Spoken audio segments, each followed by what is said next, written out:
One of the things that's fun about working on a show for 5 years is that characters get to change dramatically. Like last year with Eric losing his memory and getting to see a whole other side of him, and this year with Tara. It was a fun thing to try to show how the world looks from a freshly new vampire perspective, and that's something that we hadn't actually done in 5 years on the show.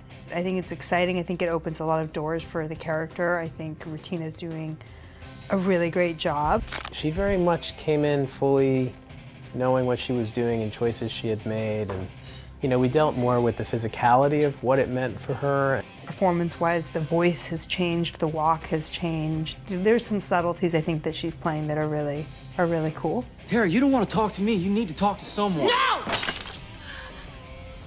It is you I came to see. And a good customer knows everything has its price. The love story between Pam and Eric is central, I think, to the episode. It's fantastic to see Pam a little softer before she kind of became the Pam that we all kind of know and love in her kind of extreme behavior that she has now. It was great doing those scenes. They were very nuanced for the show, I think, particularly the scene when she's in bed with Eric and she asks him to turn her. Most humans beg me to spare their lives, and you want me to take yours. I want you to give me one worth living. And you realize the depth that the life she has as a human is not necessarily worth living to her, and that she longs for something better and knows that he has the ability to give it to her. Walk with me. I find biblical Salome to be one of the most interesting historical characters. They made me a convenient villain, a symbol for dangerous female sexuality. But I was just a girl. I really believe what she says in the scene, that history has made her out to be a bad girl, and I really don't believe that that's fair.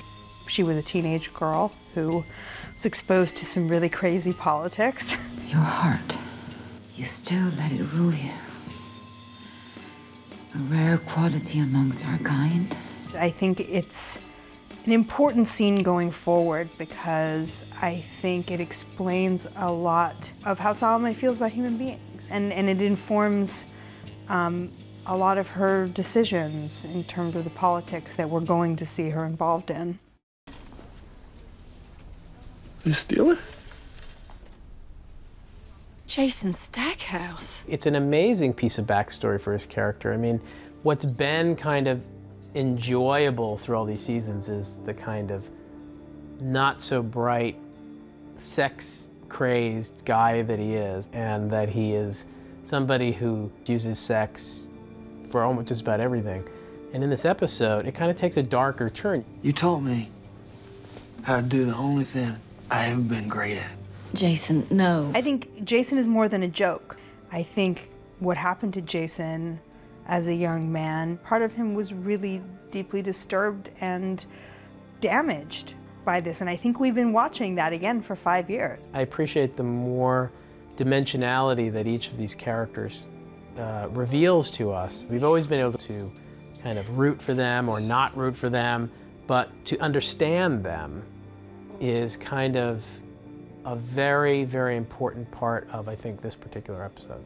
I realize I got this big hole inside of me that I've been filling with sex, and because that's what I got taught to do. But it ain't working no more.